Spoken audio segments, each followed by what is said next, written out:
Hey everybody, welcome to the Puerto Rican Nationalist Show. I'm the Puerto Rican Nationalist, Luis Rivera. Today we're going to be talking about a lot of things going on in the world. I'm pretty sure you know about all the things going on in the Middle East as far as the Iranian president dying in a helicopter accident, or a supposed helicopter accident. If you take a look at this event, it's going to add to the further destabilization of the Middle East, because the environment there, especially within Israel, between Hezbollah and Hamas, they're pretty much the controlling factor. So we are gonna see a further destabilization in that region, and it could even break out into a war between Israel and their proxies, or even a direct confrontation between Israel and Iran. I hope that doesn't happen. I'm sure we're all hoping that doesn't happen, but that's definitely could be one of the outcomes.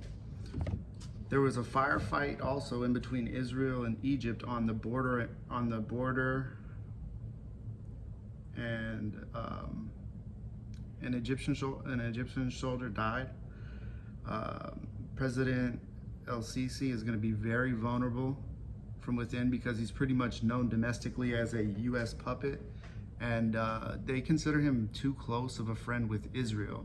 So you need to be on the lookout for more activity, I would say, in Egypt and along that border. The supposed aid corridor that they were working with Israel and the United States to open up to bring in aid to Gaza. We know the aid's not getting there. We know that not only the IDF, but Israeli civilians have been pretty much breaking up any attempt to get that aid into Gaza. We also saw a spectacular failure with the U.S. aid bridge in Gaza, where it collapsed and American forces were injured trying to prevent the bridge from collapsing. It's not funny that the American forces were injured. I just think the bridge collapse speaks to a state, and the state of our country. Our entire country is pretty much a bridge collapse at this point. And I guess we'll talk about Rafah, the Israeli incursion into Rafah, and how they basically have been wiping out civilians. They say they're going after Hamas, but anyone who's paying attention to the conflict can see they're just targeting civilians. And what more can you expect from the synagogue of Satan? I mean, they have intensified the violence ever since this whole conflict started. And we also have to remember that the conflict didn't start on October 7th. The conflict has been going on for quite some time. Israel has always had a policy, they call it mowing the grass or mowing the lawn, where they'll just go into Gaza and just indiscriminately bomb areas known to be civilian, occupied by civilians, whether it be marketplaces, whether it be schools, whether it be whatever. They've been known to do that. That's been an actual policy of the IDF. So it didn't start on October 7th, and don't let anybody fool you into thinking it started on October 7th. We're gonna move on to China. China making the news lately, launching 4 new satellites. They say it's for the Internet of Things, but I believe that it is military technology that they're launching this. It's going to be due to economic and military technology. It doesn't have to do with the Internet of Things. Anybody who believes that's a fool. Anybody who repeats that is a fool. China's been running these military exercises around Taiwan. I don't know if you've seen that, but they're mimicking a blockade on Taiwan. They've been making Taiwan, their Air Force, scramble airplanes to intercept any type of movement with between China. The exercise included 38 aircrafts and 11 Navy vessels. Okay, that's all it's gonna take. It's not gonna take much for China to take over Taiwan. And in response to this, the Taiwanese leader has basically threatened to blow up the Three Gorges Dam if China attempts to invade Taiwan. China is basically saying that their stated goal is to reunify Taiwan with China without firing a shot. So basically blockading the island, not letting anything get into the island, not letting any food get into the island, because they are dependent on a lot of Chinese imports. So they're gonna basically starve them out. That's, you know, and some people might agree with that strategy, but that's a war crime. It's no different than what Israel's doing. So you're not gonna see any China apologists over here. Plus, I understand what they're trying to do in regards to the dollar, and I'm not with it. China also issues a red line to the US after aid bill passes to arm Taiwan. So after our lovely bag of geniuses that have been elected to the Senate and the House passed a bill to give aid to Taiwan, China issued a threat, basically. China's not the only one issuing threats to us. Iran had been previously issuing threats to us. Yemen has been issuing threats. The honey badgers in Yemen supposedly hit the Dwight D. Eisenhower aircraft carrier, multiple hits.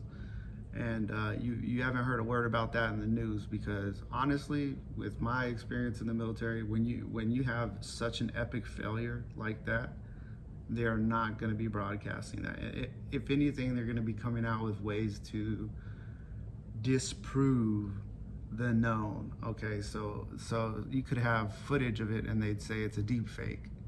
That's just how our government operates. That's how our military operates, especially. What else? Oh yeah, last month Chinese vessels, naval vessels, targeted the Philippine coast guards and sprayed them with a bunch of water cannons, trying to intimidate them. And this is over the military bases we're trying to install in the Philippines. I don't know if a lot of people understand this, but the Philippines were once a colony of the United States, just like Puerto Rico, Guam, and other places. Like Puerto Rico, they took the Philippines in the Spanish-American War. The Philippines were once a Spanish territory, just like Puerto Rico was. Actually, Puerto Rico had gained our autonomy from Spain 11 months before a single American boot set foot on Puerto Rican soil. So there's that. But yeah, of course, the U.S. is calling it reckless and irresponsible, and saying it's a that the U.S. or that the U.S. is saying that China is instigating incidences and bringing war closer. But what do you call putting bases in the Philippines? China isn't surrounding us with their bases. We are surrounding them with our bases. So if anybody's instigating the situation, it would not be China. It would be the United States. China is asserting dominance in its sphere of influence. That's basically what's happening. Like America controls the Antilles, the Greater Antilles, the Lesser Antilles, and all of Latin America and Canada. We exert our control over all this. China is going to be doing the same thing in its own sphere of influence. I don't know why people think this is a crazy idea. I guess some people only believe that America has that right, but we're about to be in for a rude awakening. China is just basically asserting its dominance in its own sphere of influence, and it has also begun a rapid de-dollarization process. And this de-dollarization process is going to hit us hard. It's going to hit people who are not ready hard. You think food prices are high now? Wait till everybody has de-dollarized. Food prices are going to be nothing compared to when people de-dollarize. When all these other nations finally de-dollarize and they're trading in their own currencies and they're trading in the BRICS currency. because that's what they're building up right now. They're building up a gold-backed currency. And this is why I promote and advocate for people owning gold and silver. It's been money for the past 5,000 years for a reason. There's plenty of value in it, okay? There's always been value in it. That's God's money. God created gold and silver. The Most High Yah created that, okay? So that's always going to be around. There's a reason central banks are buying up gold. There's a reason all these other countries are buying up gold and silver. There are reasons, because it is the form of money that the Most High has given us. There's been some news also in the NATO area, I guess you would call it, when you were talking about Russia versus Ukraine and NATO. And some NATO news: Slovakia's prime minister survives an assassination attempt. This could be a real. This shows that any assassination of a NATO leader could really turn into a Franz Ferdinand incident, where a leader is shot and the situation spirals out of control, and we find ourselves into another world war due to all of these NATO agreements we have with countries that don't provide any type of gain for us. They're not geopolitical gains for us. Really, all it is about balkanizing Russia. And anybody who tells you that is blatantly lying. Anybody who tells you other than that is blatantly lying to your face, or they're just ignorant. And they're not ignorant by accident. They're ignorant by choice. They're choosing not to look into this information. They're choosing to just believe whatever the media tells them, whatever these dumb politicians tell them. So we know that Russia stopped the Ukrainian, this big Ukrainian counteroffensive right in its tracks. But now it's also being reported that that Russia is gaining more territory than Ukraine had during their offensive. So the Ukrainian military is struggling to hold the ground that it already has. And we are still dumping billions and billions and billions of dollars into Ukraine. So despite all of that money we've given Ukraine, all of those weapons we've given Ukraine, they're still taking the L. They're still taking a huge military L.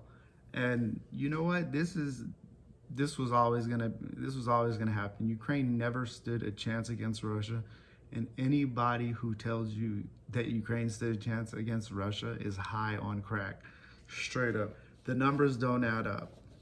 The sophistication in the military, in each military, does not add up to a Ukrainian win ever. It will never add up to a Ukrainian win unless NATO joins the fight.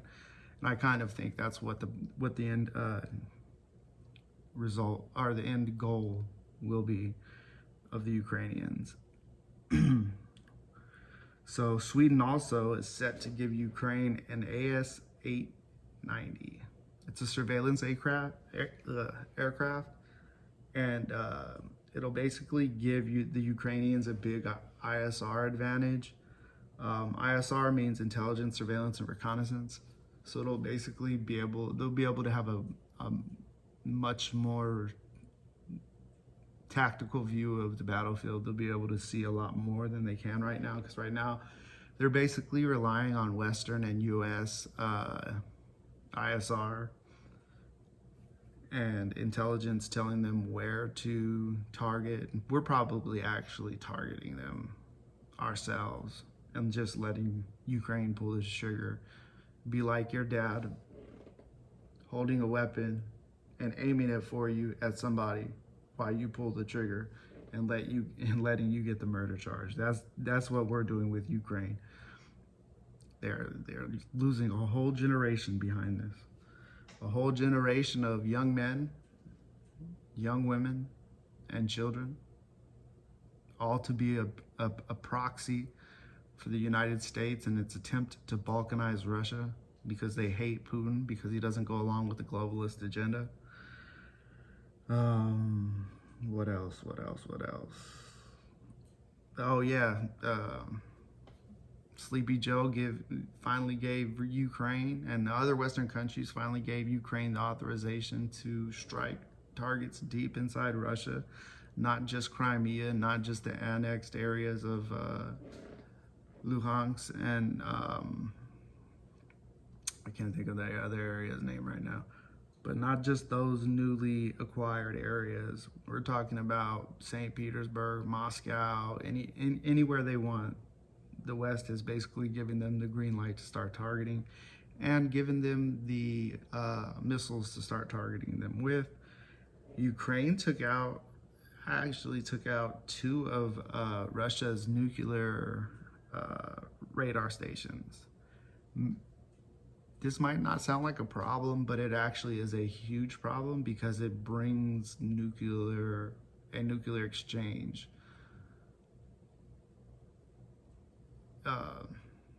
closer.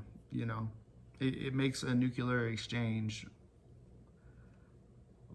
more easy to accidentally happen. Like if these stations are taken out, Russia's not going to have the ability to detect what is and isn't a nuclear attack. So they might just launch off some tactical nuclear missiles. I mean, they're at war with Russia. I mean, Russia's at war with NATO, and they know it, and they're not gonna let NATO use Ukraine in order to destroy them so they can balkanize Russia. It's not gonna happen. It's just making the probability of a nuclear exchange way more likely. That's not good. That's not good for Europe. And if they wanted to fire ballistic missiles because of this, they could easily target the United States. So don't think that we're out of the woods just because we don't live in Europe. And Putin even said, "Hey, Europe, most of your population centers are densely packed." And that's a veiled threat. It's a veiled threat of using a tactical nuclear missile on highly populated areas inside of the EU and inside of NATO countries, which would automatically draw us into the war. Without a doubt, if Russia used a tactical nuclear missile inside of any NATO country, it would draw us into the war. I can guarantee that. The military-industrial complex wouldn't be able to pass that up. Neither would our dipshit politicians. What else? And there we go again. Russia's been exercising a simulation of them actually launching tactical nuclear missiles, which could be used in a strategy in Ukraine of escalate to de-escalate. I don't know if you've ever heard of that terminology, but there's a escalate to de-escalate, just like we did in Japan with the atom bombs that we dropped over Hiroshima and Nagasaki. Okay. The French Foreign Legion has also been accused of fighting in Ukraine against Russia. Those of you that don't understand the French Foreign Legion, it's a bunch of foreigners who go and join the Foreign Legion, and they serve time in exchange for French citizenship. But, this is a huge but, the French Foreign Legion is actually ran by French military officers. So you can call it a Foreign Legion all you want. That is an arm of the French military. Anytime you have French military officers in charge of any military assets inside of Ukraine fighting Russia, that is essentially France entering the war. I don't care if you believe it or not. That's the bottom line. That's the bottom line about that. And this is why we need to prepare. This is why I stress the need to prepare. 7 years of famine is not necessarily talking about 7 years of no food, even though for some people it will be 7 years of no food. It could be longer with no food. It could be the end for some people, okay? With all these conflicts and all this madness going on, we need to prepare. The things that you will need most when it comes to these situations is food, water, and a way to protect those things. There's a lot of good shelf-stable food like canned meats. I know some of y'all don't like Spam, like myself. I don't eat pork, so, but you know, I have it in there just in case. That could be a big bartering item. We got canned chicken that lasts forever. They have corned beef and hash. They have canned ground beef. They have all types of canned meats, canned salmon, canned tuna. They have all these different canned meats that last for years and years and years. They have canned soup, canned vegetables. These things last for a very, very long time. Actually, if you look on the internet, the government did a study that tells you that these things last well beyond their best by date, well beyond an expiration date. So I would start looking into that. Also, you can Mylar bag certain food and spices, such as, and put little oxygen absorbers in there, and they'll last for 20 years. There's some food food and food items like flour, beans, salt, and white rice. Most of this stuff has like a 20-year shelf life. If you just put it in a Mylar bag, put a few oxygen absorbers in there, and drop it in a food grade 5-gallon bucket, put the lid on, set it and forget it. Or you can rotate it. Like when the pandemic first started, this is when we started stockpiling rice because we use it a lot, and we use it in our dog's food as well. We still got rice that we're using now from 2022, just like brand new. So that's something to think about. They also have this stuff called freeze-dried foods, places like Mountain House and other places. I think there's one wholesale freeze-dried food, and they have exotic things like full steaks and lobster and stuff like that. I mean, of course, that's going to be very expensive, and I'm not worried about getting any lobster freeze-dried food or full steak freeze-dried food. I mean, I homestead, so I'm out on the land. I've set myself apart like the Most High tells us to, so hopefully we won't have to suffer through any of these things that these densely packed cities are going to be going through. Last but not least, I check getting into some seeds, right? Any type of food seeds such as watermelon, cucumber, beans, stuff like that. Tomatoes, onions. I would check into getting those type of seeds. I would check into a method of storing them, because you can store seeds. They have a lot of this information online. It's too much information for me to go over in this video, so I'm not going to even attempt to go over it. Also, if you have the ability, why don't you get a little bit of protein in your backyard? Chickens, ducks, quails, they can actually be a perfect addition to any backyard farm, as well as any homestead. They actually make great additions to homesteads. They provide protein through the eggs and also through the meat you can harvest. Look for heritage breed chickens, if that's what you're looking for, because they serve a dual purpose. They get pretty big, so you can use them for meat, and you can also use them for their eggs that they produce. I recommend getting as many self-defense tools as possible: firearms, any offensive or defensive weapons you can legally possess. I recommend, if you're going to get firearms, I recommend that you get firearms that have rounds that are common, such as anything that police or law enforcement would use, like 9mm rounds when it comes to handguns, or even, you know, now they sell small rifles that shoot handgun sized ammo. If you're looking for shotguns, I would get a 12 gauge shotguns.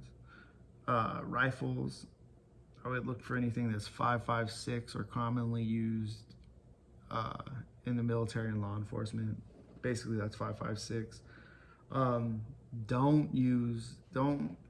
Don't get a 38 and expect that to be some type of magical weapon, because when all this ammo shortages were going around, the hardest ammo to find was 38. I carry a 38 on me around my homestead anytime I go walking around because of snakes. I keep snake shot. I keep CCI snake shot in my revolver, and that was the hardest rounds to find, and they were some of the most expensive rounds. So ammo's cheap right now. I would get it while you can. And if you're new to owning firearms, I would stay away from the odd calibered firearms, just because in a time of war or in a time of crisis, these things are going to be very hard to come by, and when you come by them, they are going to be very, very expensive. I also recommend looking at getting bulk hygiene products and other commodities that are good to store up that don't go bad, because not only will you need them to make times feel normal, and you need them for hygienic purposes, they're relatively inexpensive. Most people don't think about stocking these things up and having these things prepared. And they make great bartering items. They will make extremely great bartering items. Someone who hasn't brushed their teeth in 10 days will probably be willing to trade you anything for some toothpaste, especially if he has a wife and kids. The sense of normality in unnormal situations brings peace. People don't understand that. Some people don't understand that, but it is a very valuable thing to have.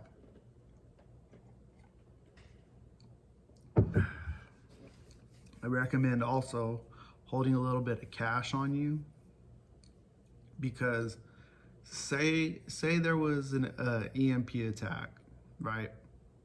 And the grid went down. If the grid goes down, they will still be accepting cash for at least 3 to 5 days. I would give it 3 to 5 days before they stop accepting cash. So I recommend that you keep a few $100s, if not more, on you at all times. Not on you, but safe somewhere in your house where no one else can get to and no one else knows but you. Okay. I also recommend, I know a lot of people don't have too much expendable income, but if you do have expendable income, put any of it away that you can. Not in a bank, but in a safe somewhere in your house, and hold it there. Along with all these prep items, I think you should add gold and silver, which have been raising in cost. And it's a sharp raise in cost, because when I first started buying silver, I don't really mess with gold too much. If I needed to, there's gold jewelry in the house I could break down. We could break down and barter out. But when I first started buying silver, the spot price was probably about $24, and you could get it maybe like $5 above spot price. Now spot price is like $31, $32. I haven't checked in a few days, but I know recently it's been up very high. And the reason why I'm bringing this up is because gold and silver traditionally have not been a way to invest to make money, but as a way to hold the value of your money, right? So with the price of gold and silver shooting through the roof, that means your dollar is worth less. Your dollar is worth less money now than it was a year ago, than it was 6 months ago. So this is why I recommend buying gold and silver. I can understand if you don't want to buy gold, it's pretty expensive, but I definitely recommend silver. Whether it's silver bars or silver coins, we have both, but it doesn't matter. Silver will do. And you know, this is like I said earlier, this is the original form of money. This is the Most High's form of money. This is the money that the Most High gave us. Yah himself gave us this money and gave us this metal to use as an exchange for currency. It's been used for thousands of years. And BRICS,